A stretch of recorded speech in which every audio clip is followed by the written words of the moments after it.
Hello viewers, welcome back to Aziz copper kitchen. Cheese ball எப்படி செய்கிறதுன்னு பார்க்கலாம் வாங்க.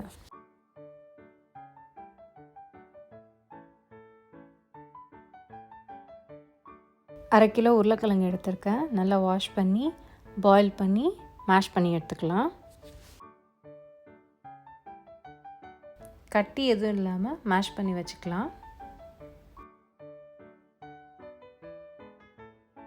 உப்பு அரை டீஸ்பூன், மிளகு 1/4 டீஸ்பூன், கார்லிக் பவுடர் ஒரு அரை டீஸ்பூன். கார்லிக் பவுடர் இல்லைன்னா பூண்டு பேஸ்ட்டு சேர்த்து எல்லாத்தையும் ஒன்றா மிக்ஸ் பண்ணிடலாம். பொடியாக நறுக்கின பச்சை மிளகாய் ஒரு டீஸ்பூன், பொடியாக நறுக்கின வெங்காயம் ஒரு டேபிள் ஸ்பூன்.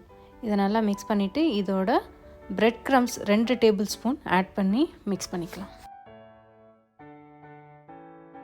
லைட்டாக மேலே எண்ணெய் ஊற்றி தடவி வச்சிடலாம். அப்போ தான் காயாமையும் இருக்கும், ஷேப் பண்ணவும் ஈஸியாக இருக்கும். நெக்ஸ்ட்டு மொசரல்லா சீஸை குட்டி குட்டியாக கட் பண்ணி வச்சுக்கலாம்.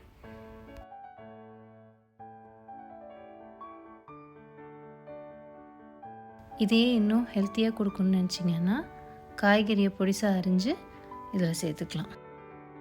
இப்போ நம்ம ஷேப் பண்ண ஆரம்பிச்சிடலாம். சீஸை உள்ளக்க ஸ்டஃப் பண்ணி ஒரு பால் ஷேப்புக்கு கொண்டு வந்துடலாம். இந்த ரெசிப்பியில் எனக்கு 16 சீஸ் பால்ஸ் போல் கிடச்சிருக்கு.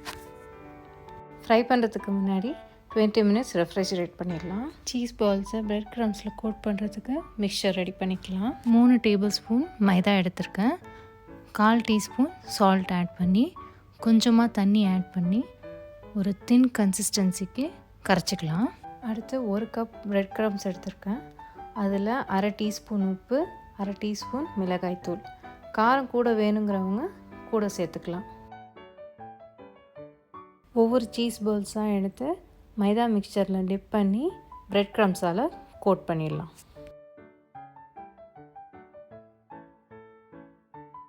எல்லா சீஸ் பால்ஸையும் பிரெட் க்ரம்ஸில் கோட் பண்ணியாச்சு. இப்போ ஃப்ரை பண்ணிடலாம். ஆயில் வந்து மீடியம் டு ஹை ஃப்ளேமில் வச்சு ஃப்ரை பண்ணுங்கள். உடச்சிடாமல் ஃப்ரை பண்ணுங்கள். அப்போ தான் சீஸ் வெளியே வராமல் இருக்கும். கோல்டன் ப்ரௌன் ஆகிற வரைக்கும் ஃப்ரை பண்ணுங்கள். வெளியில் கிறிஸ்பியாகவும் உள்ளக்க சீஸியாகவும் இருக்கும். நீங்களும் இந்த ரெசிப்பியை ட்ரை பண்ணுங்கள். கிட்ஸ்க்கெலாம் ரொம்ப பிடிச்ச ஸ்நாக்காக இருக்கும் அது. ஸோ இந்த ரெசிப்பியை ட்ரை பண்ணிவிட்டு உங்கள் கமெண்ட்ஸை கமெண்ட் பாக்ஸில் கொடுங்க.